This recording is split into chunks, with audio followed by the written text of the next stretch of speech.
दोस्तों बहुत बहुत स्वागत करता हूं आप सभी का। उत्तर प्रदेश में साल 2027 में यानी मात्र 6 महीने के बाद चुनाव होने जा रहा है और इस चुनाव पर पूरे देश की निगाहें टिकी हुई हैं। ऐसे में सबसे बड़ा सवाल ये खड़ा हो रहा है कि आखिर उत्तर प्रदेश चुनाव में मुद्दे क्या क्या होंगे। दोस्तों वैसे तो कई मुद्दे हैं, लेकिन इस समय सबसे ज्यादा जो मुद्दा गर्म है वो है आरक्षण का मुद्दा। आरक्षण पर इस समय आर पार की लड़ाई शुरू हो चुकी है। दिल्ली के जंतर मंतर पर आरक्षण विरोधी गैंग इकट्ठा हुआ। हालांकि उस आंदोलन को पुलिस ने कुचल दिया। पुलिस ने वही किया जो अक्सर वो करती आई है।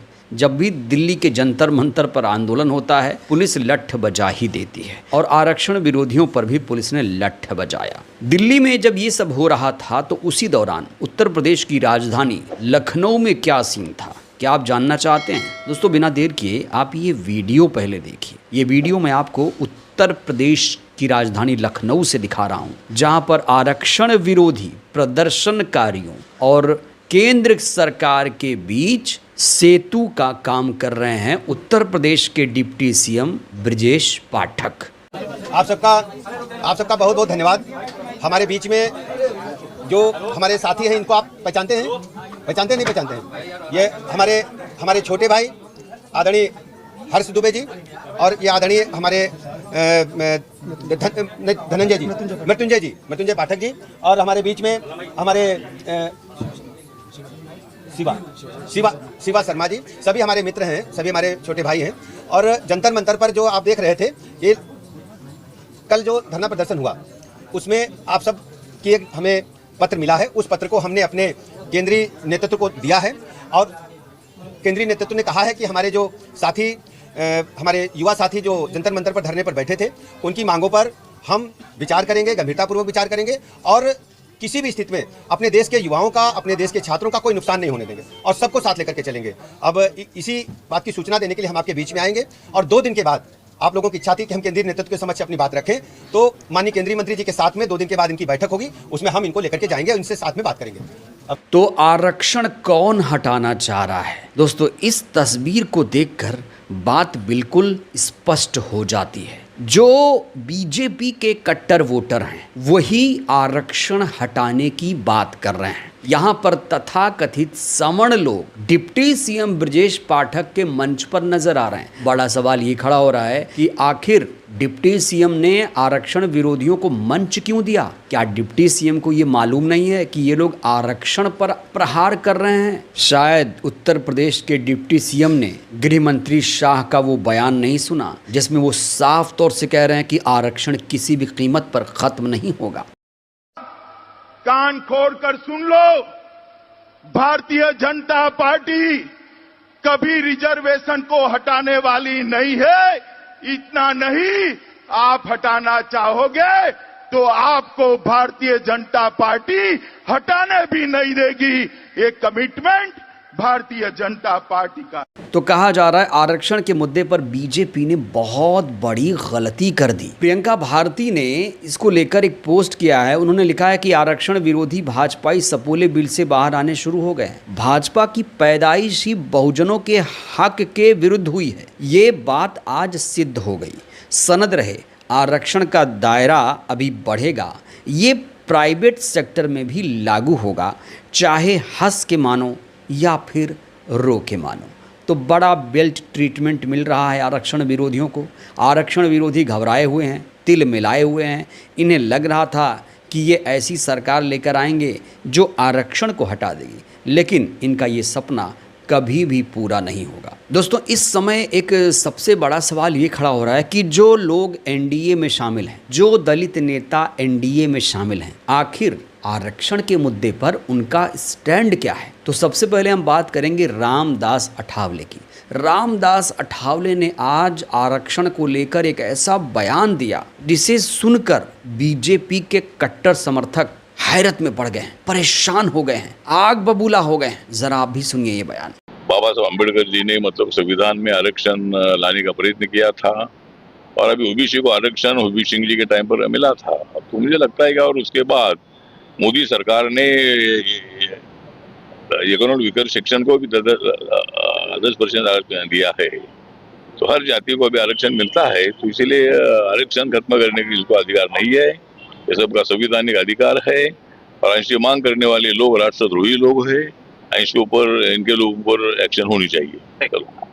तो यहाँ रामदास अठावले कह रहे हैं कि आरक्षण खत्म करने की मांग करने वाले देशद्रोही हैं। तो आरक्षण विरोधी आंदोलन के बीच मोदी सरकार के वरिष्ठ मंत्री का ये बयान है। और दोस्तों बात यही नहीं रुकती है, इसको लेकर अब मोर्चा खोल दिया है चिराग पासवान ने भी। मोदी सरकार में ये भी मंत्री हैं, अब इन्होंने भी आरक्षण पर जो अपना स्टैंड है बिल्कुल क्लियर कर दिया है। मुझे लगता है आरक्षण विरोधियों को उनका ये बयान भी सुनना चाहिए। देखिए, आरक्षण किसी के कहने से समाप्त होने वाली चीज नहीं है।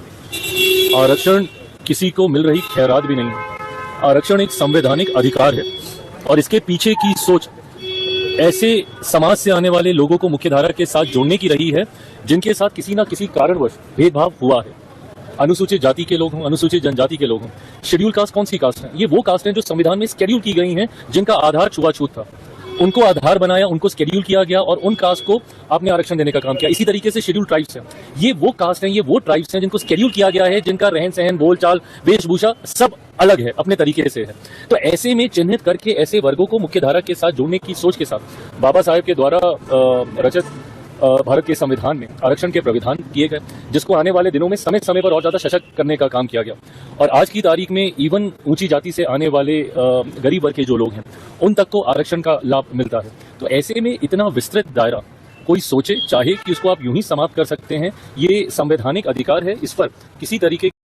तो आरक्षण विरोधी सुन लें, आरक्षण संवैधानिक अधिकार है, खैरात नहीं। ये चिराग पासवान ने बड़ा बयान दिया है। दोस्तों ऐसे में बड़ा सवाल ये खड़ा हो रहा है कि जो सरकार आरक्षण विरोधी है उस सरकार का ये लोग समर्थन क्यों कर रहे हैं? जो पार्टी आरक्षण विरोधी है उस पार्टी के साथ ये लोग क्यों हैं? रामदास अठावले क्या सत्ता के लिए यहाँ पर गए हैं? चिराग पासवान क्या सत्ता के लिए यहाँ पर गए हुए हैं? जब पता है कि इस पार्टी की विचारधारा ये है, वो पार्टी आरक्षण विरोधियों को मंच दे रही है, उनकी बात दिल्ली सरकार तक पहुंचाने की बात कह रही है, आश्वासन दे रही है, तो फिर रामदास अठावले, चिराग पासवान जैसे लोग आखिर इस पार्टी के साथ क्यों खड़े हैं? और दोस्तों एक बात तो बिल्कुल स्पष्ट हो चुकी है कि आरक्षण के खिलाफ कोई कितना भी आंदोलन कर ले, आरक्षण कभी भी खत्म नहीं होगा। आरक्षण कोई गरीबी हटाने का प्रोग्राम नहीं है, ये प्रतिनिधित्व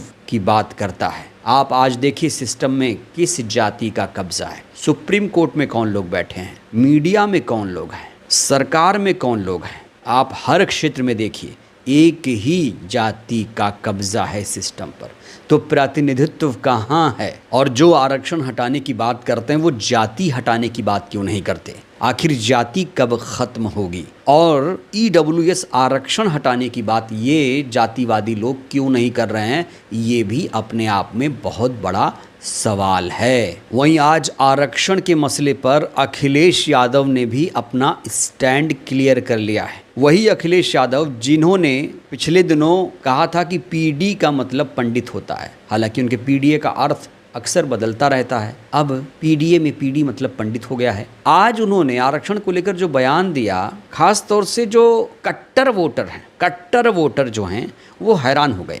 अखिलेश यादव ने क्या कहा दोस्तों, ये ट्वीट आप देखिए। उन्होंने कहा कि आरक्षण सुधार के नाम पर आरक्षण समाप्ति का षड्यंत्र PDA समाज के खिलाफ एक और गहरी साजिश है। आरक्षण PDA का अधिकार है, किसी की इच्छा का विषय नहीं।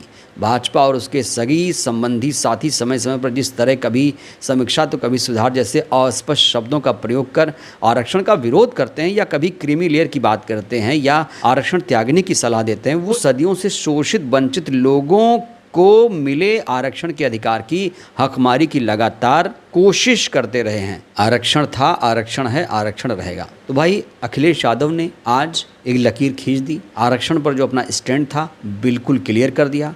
चिराग पासवान ने क्लियर कर दिया, रामदास अठावले ने भी क्लियर कर दिया। तो बीजेपी अपना स्टैंड कब क्लियर करेगी? हालांकि गृह मंत्री शाह इसको लेकर बयान दे चुके हैं, पुराना बयान था। अभी क्या बीजेपी आरक्षण विरोधियों के साथ है या फिर आरक्षण के साथ है, ये बीजेपी को स्पष्ट करना होगा, नहीं तो 2027 में बहुजन समाज इनको सबक सिखा देगा। बहरहाल दोस्तों, इस वीडियो में इतना ही। आरक्षण को लेकर आपका क्या स्टैंड है? आरक्षण होना चाहिए, नहीं होना चाहिए? आरक्षण विरोधियों को लेकर, आरक्षण विरोधियों की सोच को लेकर आप लोग क्या कहेंगे? राय दीजिएगा। बहुत बहुत धन्यवाद।